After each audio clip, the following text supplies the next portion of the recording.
What's up, guys? It's Coach Grant with First Down Training, and today we're going to be talking about how to be a physical wide receiver versus press. So we're going to be talking about some of the specific things you need to do with your hands and to work that hand technique off the line of scrimmage to beat a DB who's trying to get physical and to beat a DB who's necessarily patient, and we just got to get up into this route. So I hope this video helps you guys out, but also, fellas, if you're a wide receiver and you want to know the specific drills that you need to do on the field, the specific techniques you need to work, the specific things for route running, press releases, catching, and all the above, check out our 4-week-long, 28-day on-field wide receiver workout plan. What it is, it's 28 days of specific workouts on the field, broken down into specific sets and repetitions for you guys to do. We give you every single day of the plan, completely broken down into a booklet, and we include a 30-minute instructional video where we break down each drill of the plan, break down each day, and then we show a full speed example. So I hope you guys could check that out. Very first link in the description, fellas. Let's get started with this video. So now we're going to be looking at this release here. So it's kind of this slide release, and we just swat him off, right? Now this clip does cut off here, but we wouldn't be able to see the swat if I didn't clip this thing a little early, but he does catch the ball. He's running a quick slant route on the goal line, right?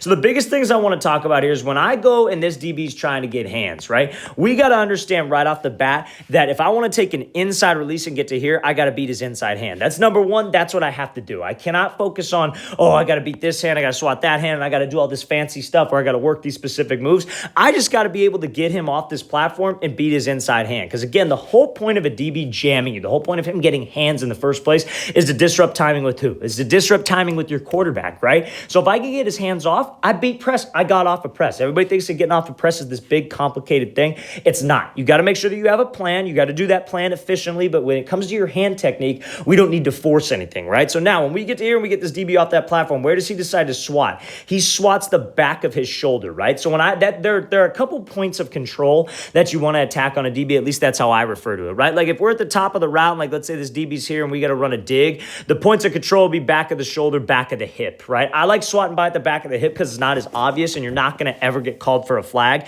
if you just kind of use his momentum and just swat him by as you drop. But now in this situation where you can get physical, the points of control would be back of the shoulder, back of the elbow, and then like the forearm. Those are the three spots that we want to hit. And we want to make sure that when I hit him with my hands, that it's a solid swat. I'm being physical. I'm really trying to get him off. I'm staying in a strong position with my lower half, so I'm not standing straight up and tall. A lot of receivers, the mistake that they'll make, this receiver catch him here, he does kind of lean back in a way, but that's just probably from the hand technique, but he keeps a strong base. You guys got to make sure that we're in a strong base, strong pad level position anytime that I'm trying to combat a DB's hands, because if he gets a good jam and my base is super narrow, it's almost like blocking, fellas. When you guys are blocking downfield, you don't run up and you don't have a super narrow base and just get knocked away off this thing. You got a strong base. You're in a strong position, so if he does get hands, he does get physical, I'm not screwed and I'm not going to get drived all the way to the sideline or all the way back into the play, right? So got to make sure that when I'm being physical off the line of scrimmage, I'm in a good pad level position, I'm in a strong base. His pad level could be a little bit better here, but again, great job attacking the points of control. Back of the elbow,